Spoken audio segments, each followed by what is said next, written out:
Avec vous sur Sud Radio pour le 10h midi pour commenter l'actualité avec vous, avec aujourd'hui Jacques Niard. Bonjour, maire LR de Maisons-Laffitte. Vous êtes là, Jacques ? Bien sûr, je suis là. Bonjour. Alexis Bachelet devrait nous rejoindre. Voilà, on se voit. Enfin, on a deux Alexis aujourd'hui. Alexis Poulain est là, journaliste, directeur de la publication du Monde Moderne. Et on vous retrouve sur Sud Radio tous les mercredis matins, évidemment dans la matinale de Sud Radio. Kevin Bossuet, professeur d'histoire en Seine-Saint-Denis. Bonjour à vous. Et donc, nous attendons Alexis Bachelet, qui est maire adjoint à Colombes, ancien député PS et chef d'entreprise aujourd'hui. Et il ne devrait pas tarder à arriver. Et oui, alors là, ça va être pire que tout, Alexis Poulain. Moi qui vous appelle Alexis Bachelet. C'est ça, d'habitude, c'est moi qui suis. Alors là, je ne sais pas comment vous allez faire, Valérie. Si les mondes modernes, c'est un monde perpétuel. Absolument, c'est un monde perpétuel. Alors, coup de gueule, coup de cœur, avant de parler de l'actualité du jour. L'actualité du jour, j'avais envie de parler de Napoléon, tiens. Est-ce qu'il faut fêter le bicentenaire ? On a un prof avec nous d'histoire. En plus, il y a une polémique autour de Napoléon. Ce ne serait pas politiquement correct de parler de Napoléon. On va revenir également sur les aides sociales pour les familles de délinquants. Est-ce qu'il faut les supprimer ? C'est ce qu'a annoncé, ce qu'a décidé le maire de Poissy, Carl Olive, qui était ce matin dans la matinale de Patrick Roger. Et puis, et si on ne reconfinait pas, Macron est-il prêt de gagner son pari ? On y revient dans un instant. Alors, vos coups de cœur, vos coups de gueule. On va commencer peut-être avec Jacques Niard, tiens. Oui, moi, c'est un coup de gueule parce que c'est une chose peu connue des Français. Oui. C'est la mort programmée des collectivités. Oui. Et des communes en particulier. J'ai dit récemment encore à mes collègues maires dans l'intercommunalité, ne vous appelez plus maire, vous êtes chrysanthème. On n'a plus la possibilité et la compétence fiscale, puisqu'il ne nous restera que la taxe foncière. 2, il y a tout un tas de normes qui font qu'aujourd'hui, le maire est obligé de demander de multiples avis de la technostructure d'État pour réaliser soit des logements sociaux, soit des questions de délivrance de permis. Et on voit venir également, en matière de sécurité, la mainmise de l'État sur la police municipale, puisque le chef de la police municipale pourra être placé, ce n'est pas encore une obligation, mais ça va être une expérimentation, sous l'autorité du procureur. Et vous avez un retrait phénoménal des moyens de l'État en matière de sécurité publique, à charge pour les collectivités de faire face.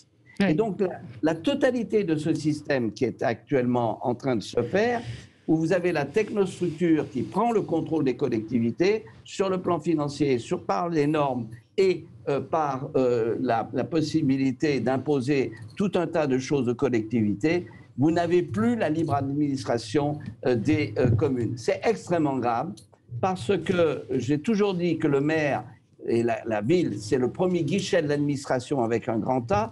C'est vers le maire qu'on se tourne lorsqu'il y a des problèmes, mais il n'en peut plus mais. Il est devenu un pot de fleurs et le pouvoir est repris par la technostructure et c'est extrêmement grave. Donc c'est un coup de gueule. C'est des choses peu connues. Il y a certains de nos concitoyens qui vont dire c'est bien fait, ils ne vont pas dépenser. Attention, parce que c'est les collectivités qui assurent des investissements, qui entretiennent la voirie, qui créent des crèches, qui entretiennent les écoles. Donc à partir du moment où il n'y aura plus d'avoine véritablement dans la mangeoire, ça va être extrêmement grave. Donc c'est un coup de gueule, ça commence à bien faire, ça suffit, et nous sommes près de la révolte, je le dis, des collectivités et des maires, au nom de la démocratie de proximité. Au nom de la démocratie de proximité. Est-ce qu'Alexis Bachelet nous a rejoint ? Bonjour Alexis. Bonjour. Est-ce que vous voulez réagir ? Vous êtes, je l'ai dit, maire adjoint à Colombes. Vous partagez ce que vient de dire Jacques Niard ? Oui, je le partage parce que effectivement, c'est le vécu de tous les élus locaux de France et de Navarre qui subissent à la fois effectivement la réduction des moyens budgétaires, mais aussi l'empilement des normes. Et Jacques Niard a été aussi parlementaire, donc il sait que les parlementaires parfois nourrissent aussi cette bureaucratie et cet excès de normes. Tu l'as été aussi, Alexis. Oui. C'est pour ça que je te le dis, Jacques. On est aussi un peu responsable quand même de cette situation, d'autant plus que Le paradoxe, c'est que il y a eu deux grandes familles politiques qui avaient beaucoup d'élus locaux. Le Parti socialiste, dont j'étais membre pendant longtemps, et le Parti des Républicains, et avant c'était l'UMP. Et pourtant, ce sont ces deux grands partis qui ont commencé à détricoter justement le tissu local et à réduire les dotations et même parfois à encadrer administrativement le pouvoir des maires. Donc je pense qu'il faut aussi qu'on balaye devant notre porte. Et je ne suis pas étonné, moi, de ce qui se passe aujourd'hui, il s'aggrave. Pourquoi ? Parce que le pouvoir actuel, le président Macron n'a jamais été élu local. Il est entouré de technocrates et de beaucoup de gens qui n'ont jamais vécu le bonheur d'être un élu local, mais aussi les difficultés, parce que c'est un mandat où on est en proximité. Donc c'est un vrai bonheur de pouvoir, je dirais, contribuer au mieux-être de nos concitoyens en proximité, mais en même temps, le constat, c'est qu'on a de moins en moins de moyens pour le faire. Et c'est une dérive technocratique, bureaucratique, centralisatrice, qui est grave, parce que je pense que c'est le dernier échelon démocratique qui tient encore. Le maire, c'est le dernier élu qui a encore majoritairement la confiance de ses citoyens, avec le conseil. Mais si cette digue cède, je ne sais pas dans quel pays on est, dans quelle république on vit. Avec de moins en moins de pouvoir, si je comprends bien, et de plus en plus de contraintes. Juste un mot. Moi-même, je peux vous dire, on a bretté, y compris à l'égard de Nicolas Sarkozy, sur un certain nombre de choses, notamment dans les histoires des lois SRU, qui sont complètement décalées par rapport aux réalités locales. Mais il faut quand même admettre, et là, Alexis vient de le souligner, que ça s'est sacrément aggravé, notamment avec la suppression de la taxe sur l'habitation. Certains vont dire, mais c'est merveilleux, on ne va plus payer la taxe d'habitation, vous ne tracassez pas, vous le payerez par ailleurs. Vous le payerez dans l'absence de prestations des collectivités. Donc c'est extrêmement grave. Et ça s'est quand même sacrément accéléré avec ce gouvernement de technocrates. Et Jupiter qui veut gouverner d'en haut. Allez, on va passer à... Alors peut-être avant de vous donner la parole, parce que chacun de vos coups de cœur et gueule nécessite un peu plus de temps. On va bientôt partir pour le journal. Moi, j'ai une amie qui m'a envoyé ce matin, elle a reçu un SMS, elle a été inscrite à Pôle emploi il y a très longtemps, et elle a reçu un SMS ce matin d'un numéro en 32, je sais pas quoi, en lui disant bonjour, job d'appoint en CDI facteur tous les samedis de 7h à 14h, ça vous tente, s'y intéresser intéressé.e, voilà. Répondre oui à ce SMS. Donc voilà, donc si vous ne recevez pas votre courrier, ça va un petit peu peut-être dans la suite de ce que vous dites. Voilà pourquoi, c'est-à-dire que vous recevez un SMS pour vous proposer un job d'appoint en CDI facteur le samedi entre 7h et 14h. Je pensais que c'était un vrai métier, facteur. Je pensais que c'est un vrai métier. Oui, non, mais là on demande un peu. Oui, mais on demande un peu à tout le monde, à n'importe qui aujourd'hui de faire ça, parce qu'il n'y a plus effectivement de facteurs, de gens qui veulent faire ce métier. Non ? Ça vous étonne pas Non, mais moi ça ne m'étonne pas, parce que c'est la même chose dans l'éducation nationale. Vous savez que maintenant on recrute des enseignants à travers Pôle emploi ou par des petites annonces dans la presse. Donc voilà où on en est aujourd'hui. Je pense que tout ce qui est les emplois liés au service public, en fait les gens n'ont plus envie de le faire, parce que c'est complètement discrédité dans la société, parce qu'on n'a plus la légitimité et on n'a plus l'autorité. C'est désastreux. On assiste à un affaissement de l'État. C'est aussi très mal payé. Aussi, oui. Très mal payé. Enfin, bon, je veux dire, faut quand même aussi dire que le métier d'enseignant, on est parmi les pays qui payons le plus mal nos enseignants en particulier, mais d'une manière générale, les fonctionnaires ne sont pas des nantis, contrairement d'ailleurs à ce que pensent certains. Ils ont certes une certaine protection de l'emploi, ils sont moins précarisés que d'autres parce qu'ils ont un statut protecteur, mais au niveau rémunération, c'est pas du tout ça. Non, mais là, qu'on recrute par SMS des facteurs en job d'appoint, c'est délirant. Oui, absolument. Mais dans la Poste, etc., le problème, c'est qu'on a voulu transformer, merci Bruxelles, la Poste en service d'entreprise, etc., et vouloir casser, paraît-il, les monopoles des services publics, mais qui en réalité sont des services publics et doivent traiter sur un strict pied d'égalité tous les usagers. Et malheureusement, c'est plus le cas. C'est vrai qu'il y a la baisse du courrier. J'ai jamais oublié ça. Oui, c'est vrai, mais on manque de facteurs. Courrier, et donc il y a un problème réel d'adaptation du service public. Mais l'explosion des colis, Jacques. Oui. Il y a moins de lettres, mais il y a plus de colis. C'est vrai. Oui, et là, il y a passe par des livreurs qui passe derrière. Et il y a des livreurs privés, enfin de sociétés privées. Allez, on se retrouve dans un instant avec la suite de ce tour de table. Et puis, on va parler de Napoléon, du Covid évidemment, et puis des aides sociales que le maire de Poissy supprime pour les familles de délinquants. À tout de suite. Vous sur Sud Radio pour le 10h midi pour commenter l'actualité. On va parler du bicentenaire de la mort de Napoléon. Certains y voient un dangereux esclavagiste puisqu'il avait rétabli l'esclavage. Il ne faudrait donc pas célébrer ce personnage. Qu'en pensez-vous? Faut-il supprimer les aides sociales pour les familles de délinquants? Et le confinement, hier, vous l'avez entendu, le ministre de la Santé a dit qu'il était fort probable que nous ne reconfinions pas. Qu'en pensez-vous? Alors, on va continuer notre tour de table. Kevin, coup de cœur? Oui, un coup de cœur pour le député de La République En Marche, François Jolivet, pour une fois, vous voyez, voilà. Je ne suis pas sectaire, voilà. Donc qui veut, à travers une loi, sanctionner l'utilisation de l'écriture inclusive dans l'enseignement scolaire. Vous savez, l'écriture inclusive, c'est cette propension à mettre des points ou des tirets partout parce que notre langue serait profondément sexiste, puisque l'une de ces règles serait que le masculin l'emporte sur le féminin. Ce qui est complètement, enfin voilà, c'est absurde, parce qu'avec l'écriture inclusive, c'est juste la bêtise qui l'emporte sur le bon sens. Et il y a l'Académie française qui a insisté sur le fait, notamment, que cette écriture était complètement illisible. Il y a le ministère de l'Éducation nationale et notamment notre ministre Jean-Michel Blanquer qui a dit qu'il fallait bannir cette écriture inclusive, et malgré tout cela, il y a des enseignants qui s'obstinent en effet pour l'utiliser. Donc ils l'utilisent de différentes manières, donc à travers des mails entre collègues. Bon, ça à la rigueur, s'ils veulent s'échanger leurs neuvroses obsessionnelles entre eux, ça c'est pas très grave.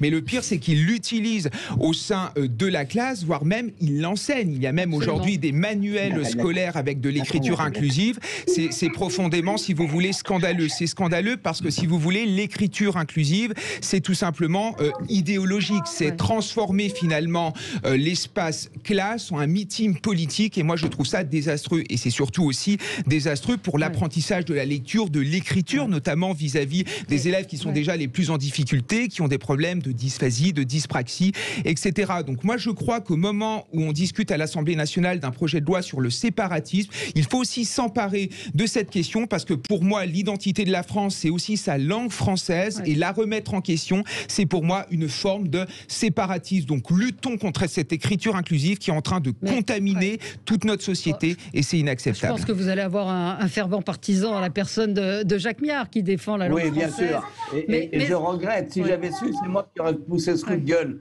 parce qu'il a tout à fait raison. Et surtout, il faut insister sur un point. C'est qu'en réalité, le seul marque, je dirais, de déclinaison, c'est le féminin dans notre langue. Le reste, c'est des neutres.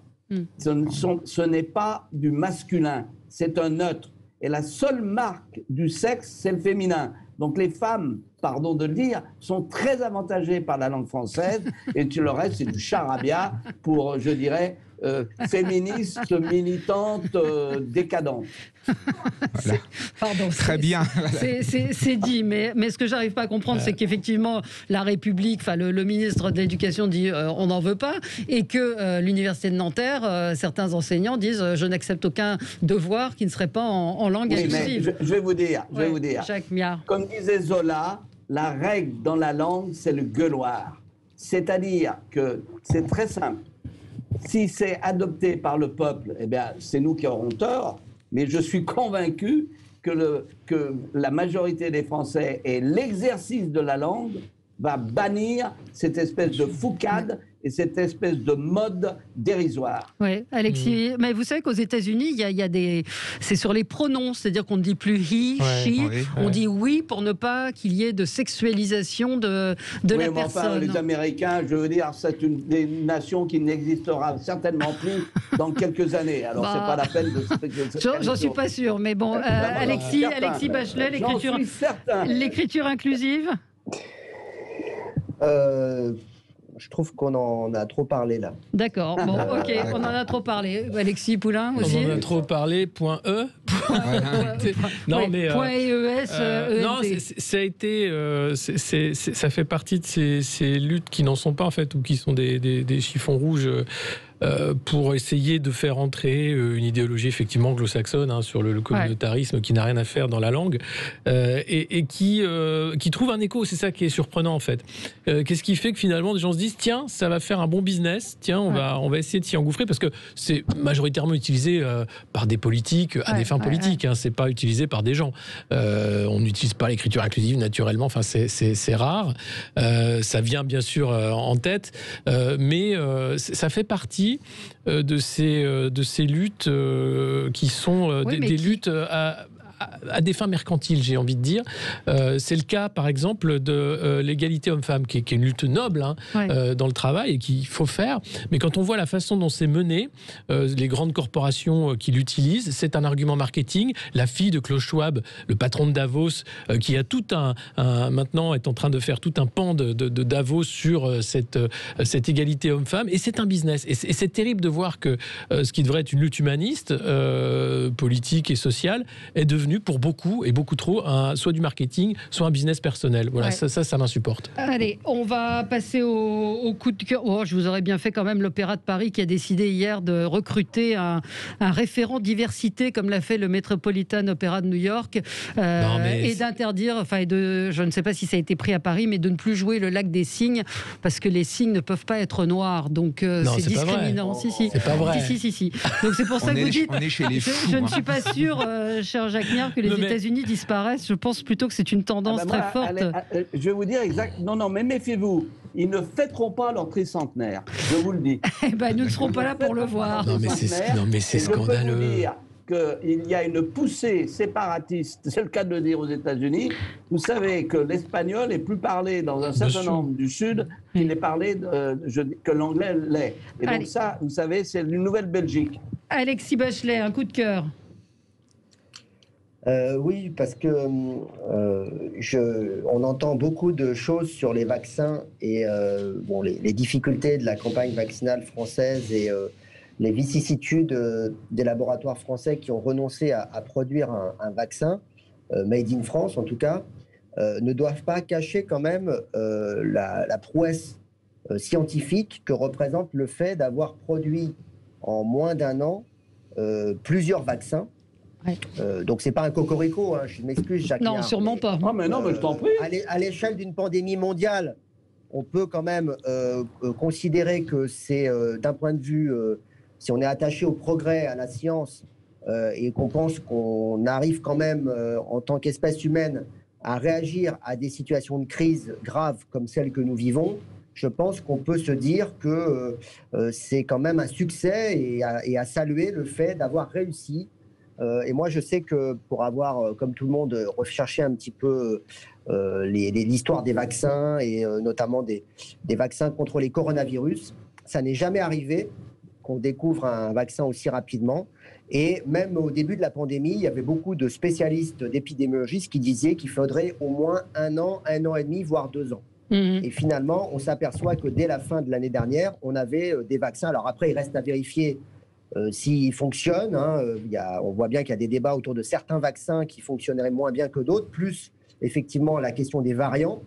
Mais nonobstant ces interrogations ou ces limites, il faut quand même saluer la capacité d'un certain nombre de laboratoires, alors sans doute avec aussi des millions de dollars dépensés pour obtenir un résultat et avec un objectif lucratif. On n'est pas naïf.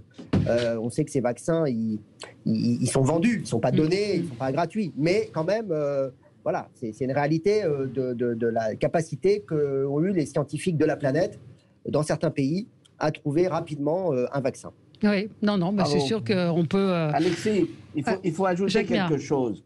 Oui, juste un point. Il faut ajouter quelque chose parce qu'on a entendu dire qu'il faudrait que ça soit un bien commun donné à toute l'humanité. C'est très simple. Ça s'appelle la licence légale, mais il faut que les États la rachètent. Parce qu'il y a eu des investissements très forts, faits d'une part par des privés et d'autre part avec l'aide des États. Mais le problème, c'est que la propriété intellectuelle, elle n'est pas descendue telle la Pentecôte par des flammes comme cela. Il y a eu des recherches. Et ça, il est tout à fait légitime que les laboratoires soient rémunérés. Quand j'entends chez tes ex-amis dire il faut que ça soit donné, etc., gratuit, Ça n'existe pas. C'est une vue de l'esprit. Oui. Non, mais c'est ce que disait Emmanuel Macron, d'en faire un bien commun de l'humanité. Effectivement, il y a un prix, mais l'OMS d'ailleurs a un outil pour rendre ça possible, le rachat de licence. Sauf que c'est un choix politique, et c'est un choix politique qui engage effectivement des dépenses. Après, il y a le coût du vaccin. Si on se rend compte qu'effectivement, c'est 15 milliards pour Pfizer annoncé cette année rien que pour son vaccin. Si le vaccin devient annuel, voire biannuel, là, il y a des questions qui vont se poser sur effectivement le modèle économique, sachant que des fonds publics ont été évidemment engagés dans la recherche pour ces vaccins. Donc, il serait normal aussi que les États récupèrent leurs billets. Il y a aussi beaucoup de fonds privés. Ouais. Non, il n'y a pas eu. Je réponds à une auditrice. Non, il n'y a pas eu de mort après injection. Oui, il y a des gens qui sont morts, des personnes qui étaient extrêmement âgées, avec des comorbidités, qui seraient mortes d'une manière ou d'une autre, ce que nous a expliqué un professeur, mais que globalement, quand vous regardez les statistiques, quand vous regardez ce qui s'est passé en Israël, il n'y a pas eu de mort suite au vaccin. Et quand les vaccins ont été testés, il y a toujours un test. Enfin, pas toujours. À Marseille, ça se passe pas comme ça, mais il y a un échantillon placebo, c'est-à-dire qu'on leur a injecté du sérum Phi. Il y a plus de gens qui sont morts avec le sérum Phi qu'avec le vaccin dans les tests. Donc, essayez de vous renseigner, de ne pas écouter forcément ce que vous avez envie d'entendre et d'être... Enfin voilà, je sais que je convaincrai personne, mais en tout cas, de dire qu'il y a eu des morts à cause du vaccin, c'est non. Voilà. Allez, on se retrouve dans un instant. À tout de suite.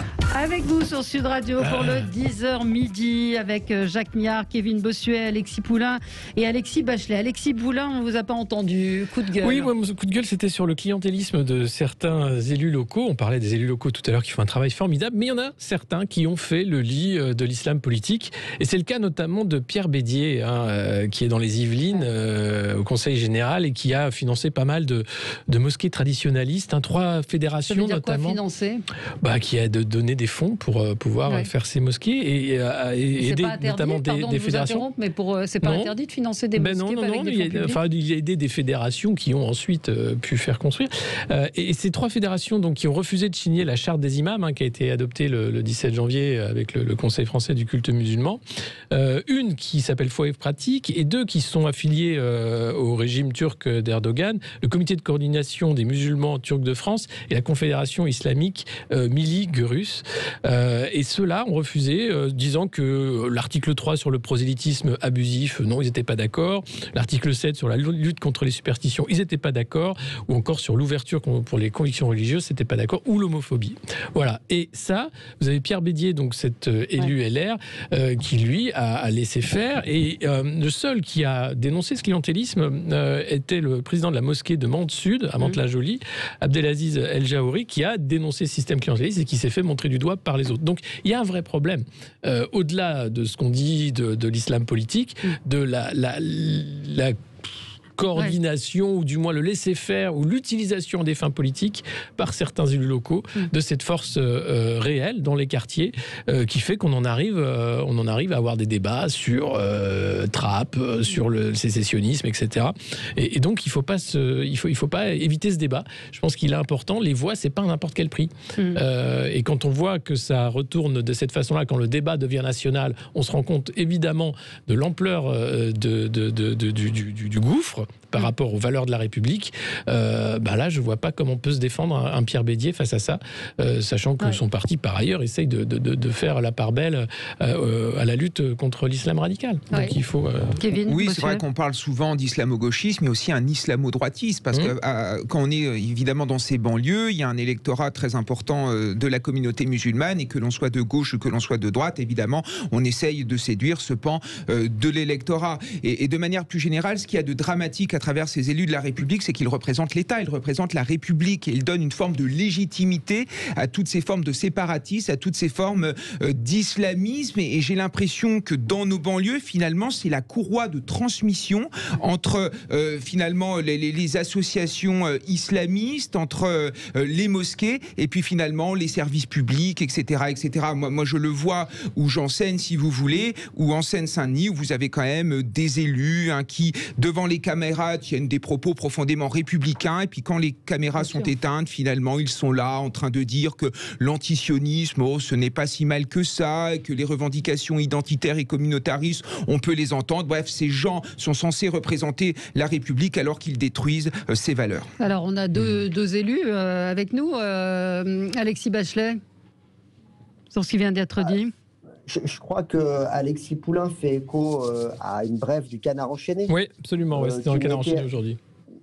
Bon, qui mettait à jour les relations très fraternelles entre Pierre Bédier et un certain nombre de représentants du culte musulman, mais apparemment pas des progressistes. Non. Plutôt les tenants d'un islam conservateur, voire intégriste. Bon, c'est pas la première fois que moi j'entends ça sur l'occurrence sur Pierre Bédier, mais bon, c'est à lui de s'en expliquer. J'ai envie de dire que il fait ce qu'il estime devoir être fait. Ce qui est sûr, c'est que il faut que les élus locaux fassent le tri entre ce qui relève de l'islam et de la pratique d'une religion qui est tout à fait autorisée dans un pays laïque. C'est même le principe de la laïcité, de garantir la liberté de culte et la liberté de conscience, de ce qui relève de l'islamisme, qui est une idéologie et qui doit être combattue parce qu'il attaque notre pacte social. Simplement, c'est vrai que, et c'était un peu l'intérêt de ce projet de loi, qui a changé de nom, mais principe républicain séparatisme, c'est qu'il faut aussi donner les moyens aux élus locaux de pouvoir faire face à ces problèmes. Entre faire face et participer, il y a quand même un grand écart. C'est que la majorité des élus combattent l'islamisme et travaillent avec les communautés religieuses, quelles qu'elles soient d'ailleurs, quelles qu'elles soient. Parce que quand on est élu local, on a des relations, c'est pas Jacques Méard qui va me dire le contraire, avec toutes les communautés religieuses, et parfois il y en a beaucoup. Et vous seriez surpris. Oui, mais c'est pas la question. La question, c'est l'islam radical. C'est la question. C'est la question. C'est bien la question. C'est d'arriver à distinguer ce qui relève de la pratique religieuse, je dirais, acceptable dans le cadre des lois de la République, et de ce qui relève d'autre chose, d'une démarche idéologique ou politique qui doit être combattue. Oui, Jacques Méard. Vous savez, c'est assez simple. Bon, je connais bien Pierre Bédier, vous pouvez l'imaginer, et je sais qu'au fond de sa pensée, il est violemment anti-islamisme politique. Ça, je le sais. Je l'ai entendu tenir des propos extrêmement fermes à l'égard des islamistes politiques. Ensuite, il y a eu effectivement un certain nombre de pratiques locales sur lesquelles lui seul peut s'expliquer. Ce qui est certain, c'est qu'aujourd'hui, malheureusement, on a laissé se développer cet islamisme politique, soit en fermant les yeux pour certains, soit surtout en encourageant même un certain nombre de pratiques pour ne pas avoir d'emmerdement. Et c'est ça, moi je suis depuis longtemps opposé, j'ai mis en alerte depuis des années et des années la montée de cet islamisme politique, donc je me sens très à l'aise pour dénoncer ces dérives, etc. Il faut savoir également qu'on a un certain nombre d'intégristes qui commencent à se développer dans d'autres religions. Et ça, c'est aussi inquiétant. Mais le problème est que ce ne sont ni des catholiques, ni des confessions israélites qui ont déposé des bombes. Donc, le problème, il est là. Il est là. Le problème, il est là. Du côté de la loi, respecter les principes républicains, je vous le dis tout net, c'est un cautère sur une jambe de bois. Bien sûr, rappelez... Les principes républicains, ils sont déjà inscrits dans la Constitution. En revanche, on a la nécessité de prendre des mesures, je le dis, coercitives, voire d'expulser un certain nombre de gens qui n'ont rien à faire sur notre territoire. Et là, malheureusement, ce n'est pas le cas. Donc, Pierre Bédier est suffisamment grand, suffisamment averti pour s'expliquer, mais ce qui est clair, c'est que je connais le fond de sa pensée et il est violemment contre l'islamisme politique. Une auditrice me dit, c'est pas ça la laïcité, c'est pas la garantie de la liberté des cultes, c'est la liberté de conscience pour tous. La laïcité, c'est la séparation de l'Église et de l'État, et les cultes n'ont aucune légitimité concernant un projet de loi. Quant à la liberté d'expression, elle n'a jamais garanti à tout citoyen une tribune à l'Assemblée. Effectivement, c'est la liberté de conscience. C'est-à-dire que vous pouvez avoir... Vous savez, il y avait l'ancien conseiller de Charles Pasqua qui disait la liberté, la loi de 1905, c'est que je ne veux pas être emmerdé par la religion des autres. Ben, c'est ça. C'est-à-dire que ça doit appartenir au mode privé et ça ne doit pas déboucher sur des obligations, sur des contraintes dans la sphère publique. Or, malheureusement, avec cet islamisme politique, c'est ça, c'est-à-dire c'est la volonté d'imposer la vision eschatologique de la charia.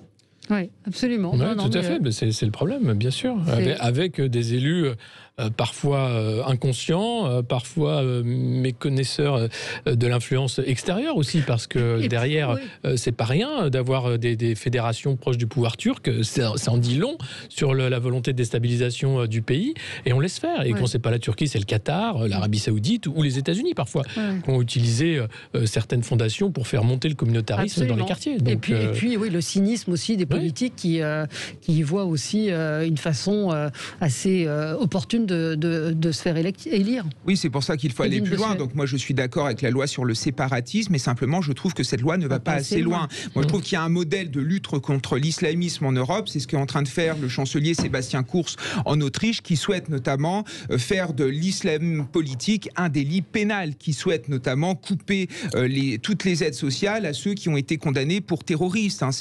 C'est un homme politique qui a expulsé des imams qui tenaient des discours qui étaient profondément homophobes, profondément sexistes, et qui n'a pas hésité à fermer les mosquées. De toute façon, si on ne va pas vers ça, vers une coercition de plus en plus importante, à la fin, ça va nous exploser à la figure, parce que ce qui est en train de se passer dans les banlieues, là, on commence à en prendre conscience. Il y a le témoignage de Didier Lemaire, ce professeur de philosophie, qui raconte en effet ce qui est en train de se passer à Trappes, mais c'est la même chose sur beaucoup de pans de notre territoire. De plus en plus, il y a des musulmans qui sont complètement modérés, qui progressivement sont en train de passer vers la radicalisation. Donc si la République ne les retient pas en condamnant ouvertement et fermement l'islam politique, on va vers des lendemains qui déchantent. Allez, on marque une pause et on se retrouve dans un instant avec vous. Les aides sociales supprimées pour les familles de délinquants, le bicentenaire de la mort de Napoléon et puis le reconfinement évitable ou pas. À tout de suite. Avec vous sur Sud Radio, on est ensemble et si vous voulez réagir, le 0826 300 300, vous êtes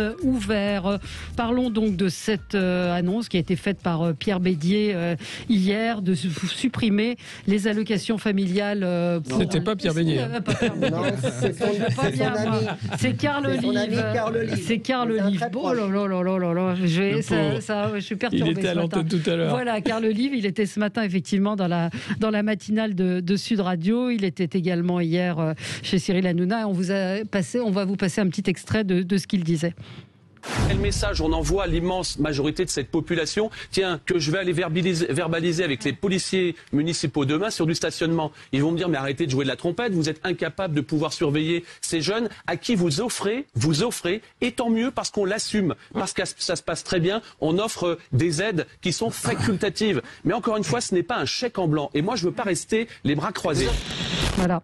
Donc hier, il a fait voter en conseil municipal à une très large majorité la suspension, voire la suppression de certaines aides municipales pour responsabiliser les familles de délinquants. Il y a d'autres mairies qui ont pris ces décisions. Ça a à chaque fois fait polémique. Mais Carl Olive dit « Je crois à la réciprocité entre les droits et les devoirs.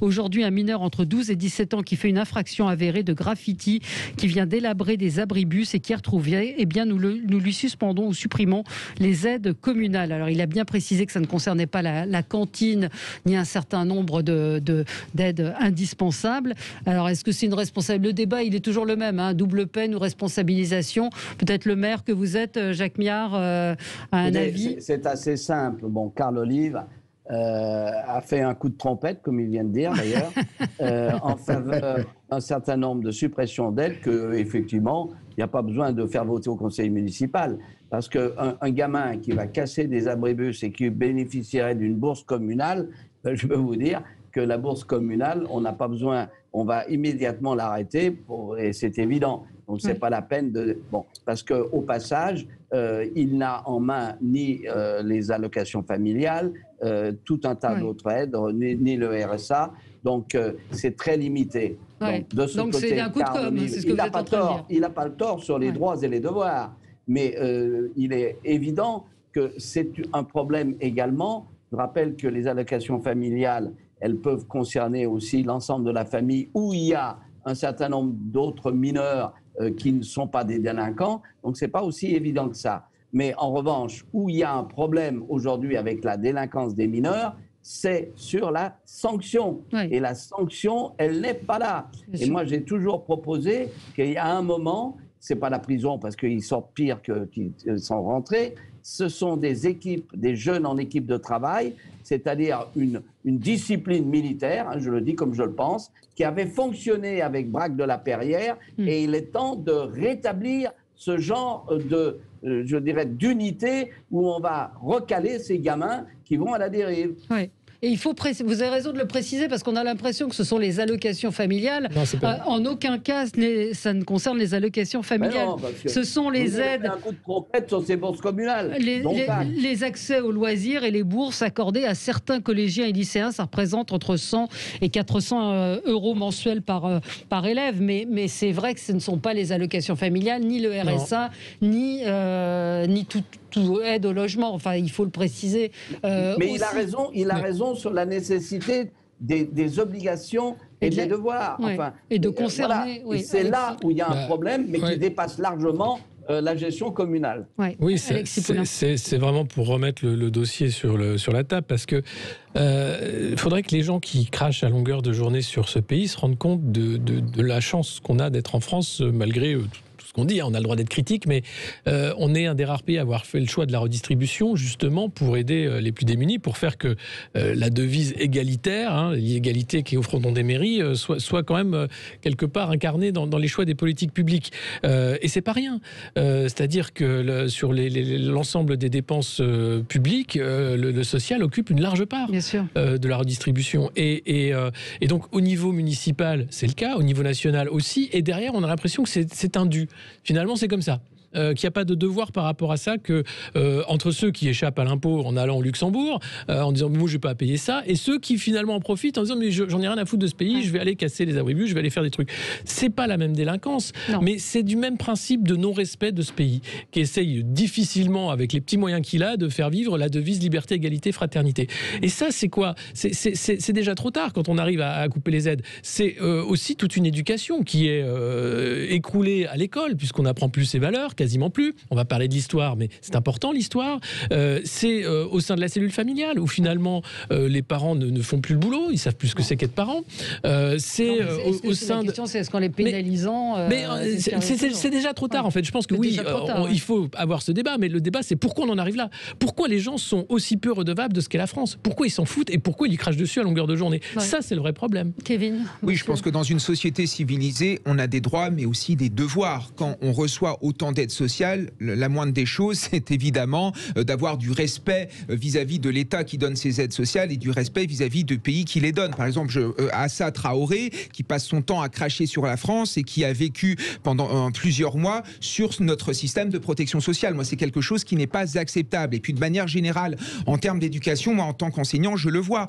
Donc, il y a des parents qui ont des difficultés. Dans des familles monoparentales, c'est parfois compliqué de s'occuper des enfants. Il ne faut pas sanctionner ces familles parce que c'est vrai que ces mères de famille sont dans la difficulté, mais il y en a d'autres qui n'en ont absolument rien à faire de la scolarité de leurs enfants. Donc nous, on se retrouve avec des gamins qui saccagent toute une classe, qui n'acceptent aucune remontrance, et en plus derrière, la maman ou le papa appelle pour nous faire des reproches, comme quoi on a trop incriminé leurs gamins. Donc à un moment, ça, c'est pas possible. Il faut donner des aides sociales, c'est normal qu'il y ait une part de protection dans notre pays, mais il ne faut pas non plus le donner gratuitement. Il faut attendre en retour une exigence de respect, une exigence de loyauté, et que tout simplement tous ces parents fassent leur travail, parce que quand l'éducation parentale n'est pas réalisée, c'est l'instruction en classe qui devient impossible, et c'est finalement l'école de la République qui en pâtit, et ce sont ces élèves qui veulent bosser qui ne peuvent pas parce que le climat en classe se dégrade. Oui, Alexis Bachelet. Oui, le sujet est évidemment important, mais je suis assez d'accord avec ce qu'a dit Jacques Miard. Je pense qu'il faut distinguer ce qui relève de l'opération de communication d'un problème qui est réel, qui est le traitement de la délinquance des mineurs. Je ne pense pas que la solution préconisée par Carl Olive soit la plus efficace, la meilleure. Elle est la meilleure du point de vue de la communication, parce que ça fait plaisir à plein de gens, ça paraît simple, c'est évident. Mais en réalité, quand on connaît les sujets comme on peut les connaître au niveau local, on sait que le maire a toute une palette de mesures avant éventuellement d'en venir à des sanctions de cette nature. Il a déjà le pouvoir, c'est des pouvoirs qui lui sont donnés notamment dans le cadre des instances, des conseils locaux de sécurité et de prévention de la délinquance, de convoquer les parents d'enfants qui poseraient des problèmes et donc de responsabiliser les familles. Alors c'est pas facile, c'est compliqué, c'est lourd, mais avant d'en venir à la sanction, il y a d'autres solutions. Et surtout, je ne pense pas que ça soit en réalité facile à appliquer. Parce que vous ne pouvez pas traiter de la même manière une famille monoparentale, une femme qui a plusieurs enfants et qui est un peu dépassée, et une famille dont les parents sont dans la démission et qui nécessite effectivement des reprises en main, des alertes et peut-être des sanctions. Vous voyez ce que je veux dire? C'est qu'en fait, on a un habillage communicationnel qui est très sympathique, qui peut faire plaisir à plein de gens, mais en réalité, quand on creuse derrière, c'est des sujets qui sont beaucoup plus compliqués que ça et qui sont traités déjà. Ils sont traités localement. Il y a déjà des dispositifs qui existent, mais effectivement, ça ne va pas faire les gros titres de la presse, quoi. Voilà, parce qu'un maire qui convoque des familles préalablement à des sanctions, c'est moins ronflant que de dire on va suspendre telle ou telle aide, quoi. Alors il a le mérite de reprovoquer le débat aussi. Mais le débat est, voilà, le sujet est important. Valérie, mais il faut peut-être le traiter autrement. Jacques, Valérie, oui, je voudrais quand même citer une chose qui montre, je dirais, l'absence de coordination des services de l'État. Je me souviendrai toujours. C'est Alain Marceau qui l'avait dénoncé, l'ancien juge, où on avait constaté que des gens qui étaient combattants à Daesh continuaient à percevoir un certain nombre d'aides, et notamment des RSA ou voire des allocations familiales lorsque c'était pris dans la totalité des choses, alors même que l'État ne coordonnait pas les informations entre les administrations. Donc, il y a quand même effectivement des choses à serrer, mais il n'y a pas de principe universel qui fonctionne. Je dirais qu'à chaque fois, il faut regarder comment on peut sanctionner et comment on peut arrêter des dérives. Oui. Oui, parce que derrière cette question, il y a aussi la question du consentement à l'impôt. Je pense qu'il y a de plus en plus de Français qui trouvent qu'ils payent de plus en plus d'impôts. Et quand on voit que nos impôts, finalement, contribuent à financer ou à faire vivre des gens qui n'ont aucun respect pour la France, qui n'ont aucun respect pour la République, qui n'ont aucun respect pour l'État, moi, je comprends que les gens, en effet, en ont marre. Alors, à un moment donné, il faut, en effet, mais il faut sanctionner, parce que j'entends Alexis Bachelet qui nous raconte qu'il faut convoquer les parents. Mais nous, dans l'éducation nationale, on convoque les parents. Le problème, c'est qu'ils ne viennent jamais. Et quelle est notre marge de manœuvre quand ils ne viennent pas? On n'a aucune marge de manœuvre à part alerter la protection sociale, etc. Mais à un moment, il faut punir, je suis désolé, à un moment donné, quand on ne remplit pas son rôle de parent, quand on ne remplit pas son rôle de citoyen, on n'a pas à bénéficier des aides sociales. Les aides, je suis désolé, il y a des droits, mais il y a aussi des devoirs. Mais peut-être, mais moi je crois beaucoup aux symboles. Dans une société, ça fonctionne parce qu'il y a aussi des symboles. Tout ce qui est symbolique n'est pas inutile. Oui, parce qu'il évoquait, Carl Olive, des enfants de 12 ans, 13 ans, qui à 3 h du matin sont dans la rue et cassent des abribus. Et la justice n'a pas vraiment de réponse à apporter. On a un auditeur dans en ligne. Dans l'état actuel des textes, non. Oui. Alors attendez, on a Arnaud du Val-de-Marne. Bonjour Arnaud. Bonjour. On vous écoute.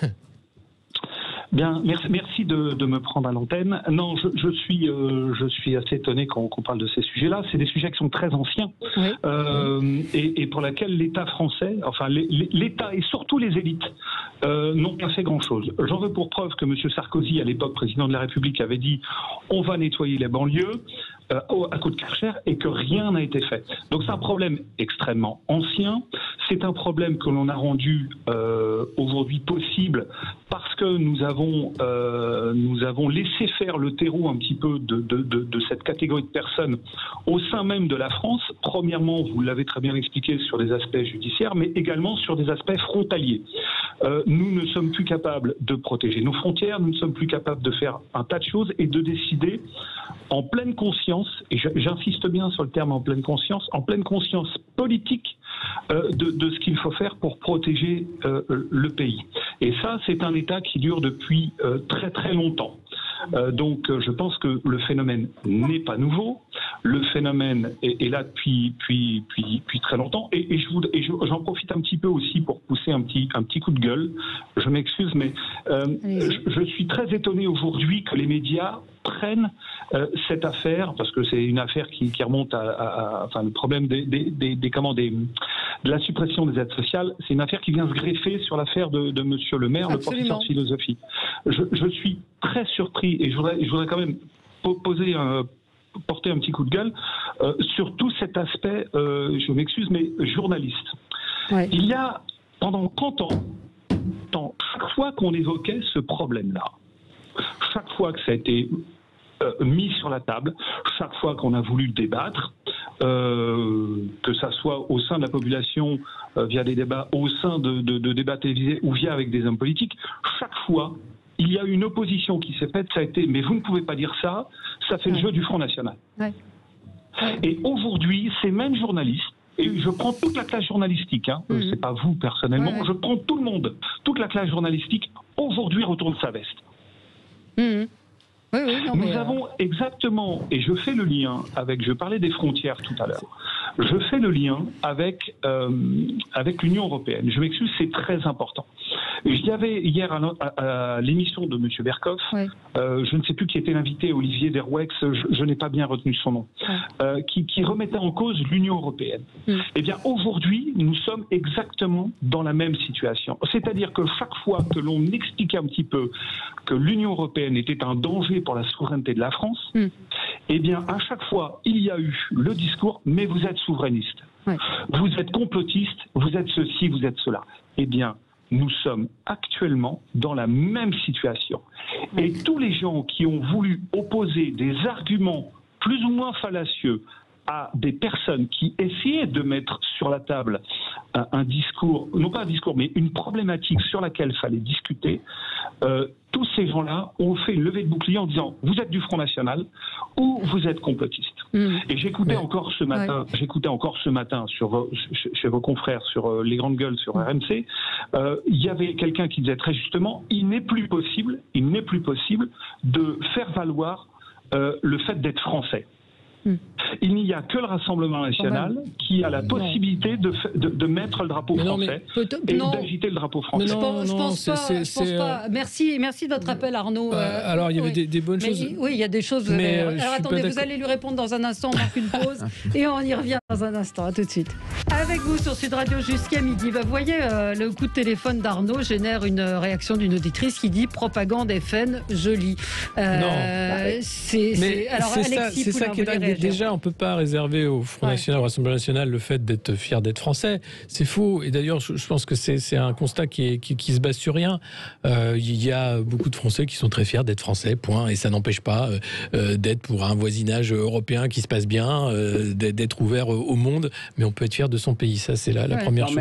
La deuxième chose, c'est que ce qu'il dénonçait, c'était l'auditeur Eric, Arnaud, était simplement ce qu'on appelle la bien-pensance, le fait qu'il y ait une pensée unique finalement au sein on va dire du monde politico-médiatique, parce qu'à un moment on sait qu'il faut dire ça pour être élu, pour être vu, pour faire de l'audience, pour être aussi reçu, pour une promotion, enfin peu importe. Mais et ce qui fait que oui, pendant des années on a évité les sujets qui fâchent, ou on les a sous-traités ou évités, et ce qui fait d'ailleurs en partie le succès du Rassemblement National ou de figures ou d'un média comme Valeurs, qui s'est relancé sur le fait de dire on va prendre ce contre-pied-là et on va parler des sujets qui fâchent. Donc c'est une erreur stratégique sur le long terme, et c'est d'ailleurs ce qui fait que les gens se désengagent massivement des médias qu'on appelle mainstream, parce qu'ils ne s'y retrouvent plus, parce qu'il n'y a pas de représentativité, et il n'y a pas de débat non plus.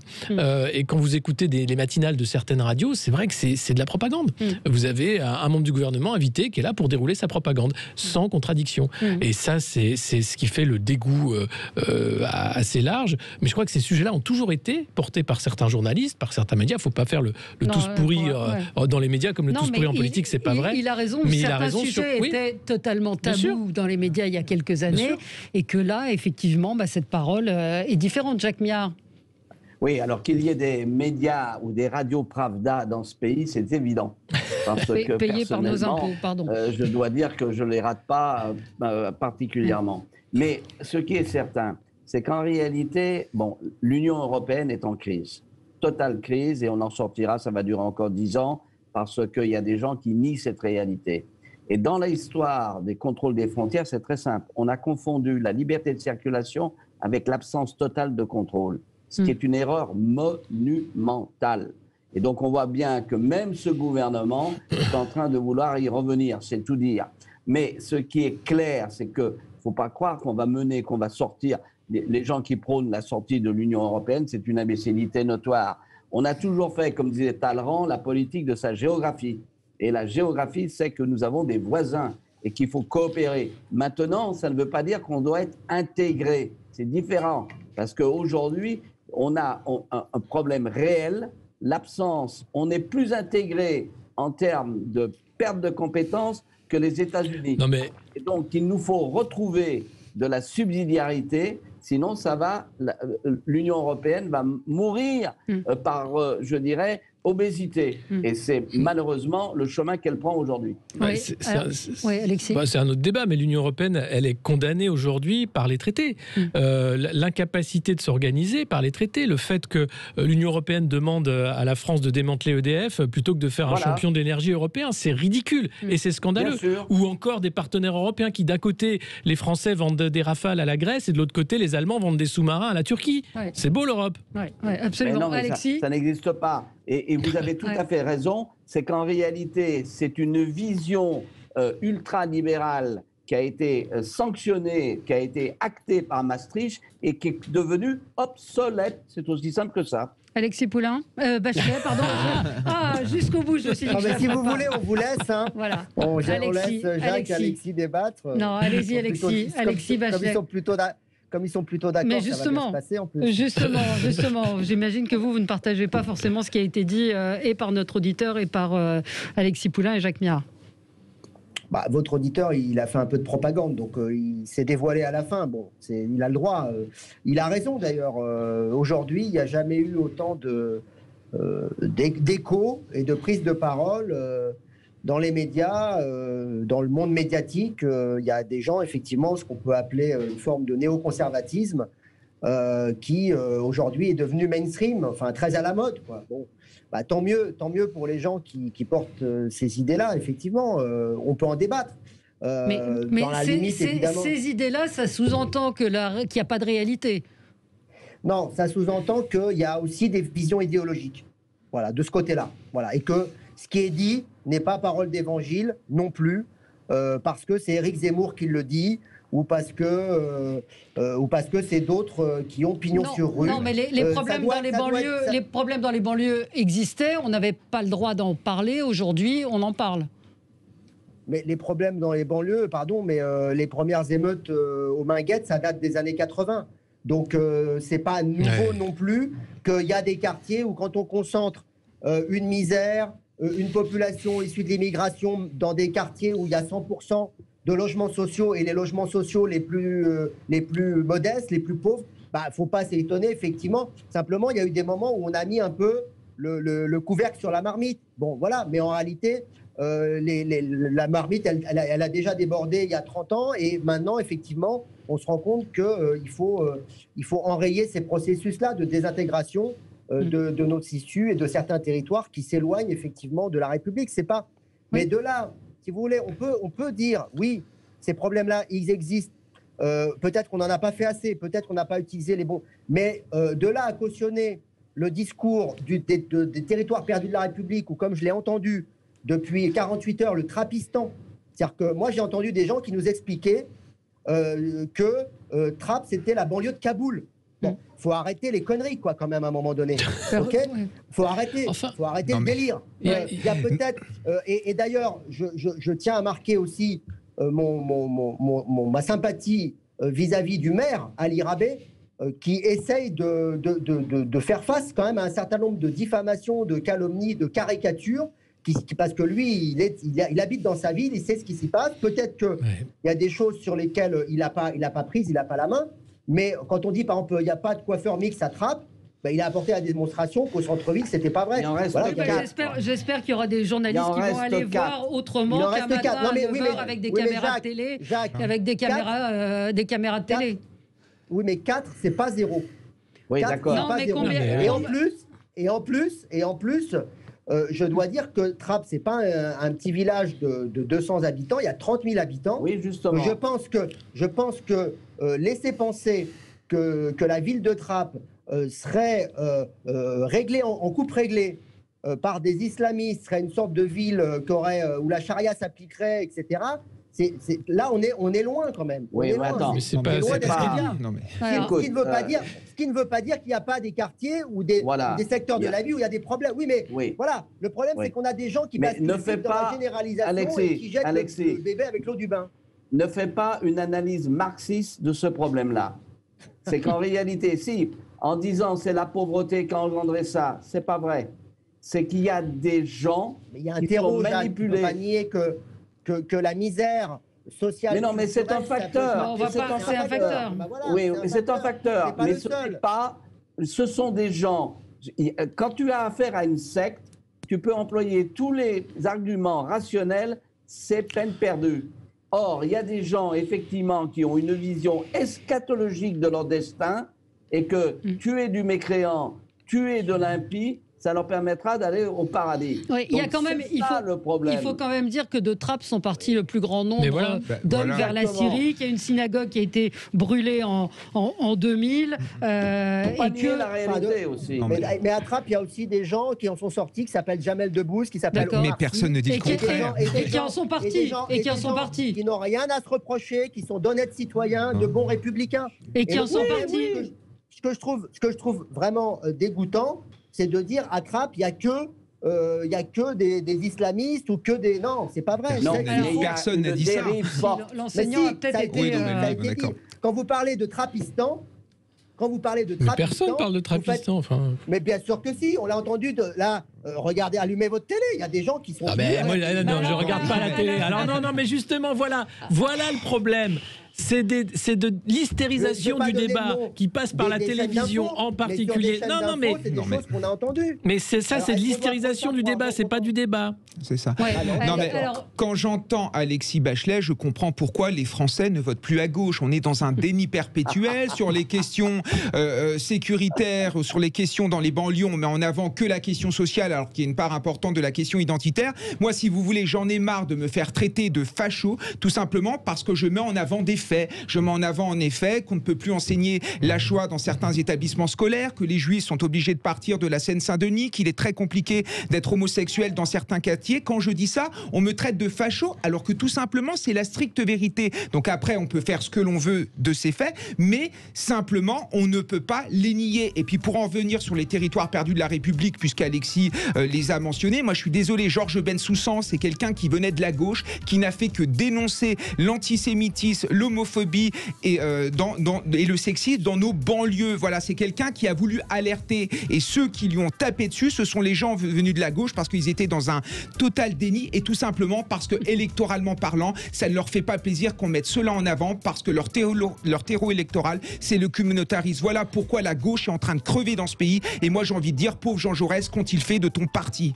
Bon, écoutez, c'était un plaidoyer. Voilà, on n'a pas eu le temps de parler de Napoléon. Vive l'empereur, voilà. Vive l'empereur. Vive l'empereur, ce sera le mot de la fin. Dommage, on n'a pas parlé de Napoléon. Oui, dommage. Mais moi, je suis Bonaparte. Alexis, moi, je suis Bonaparte. Le concordat. Voilà.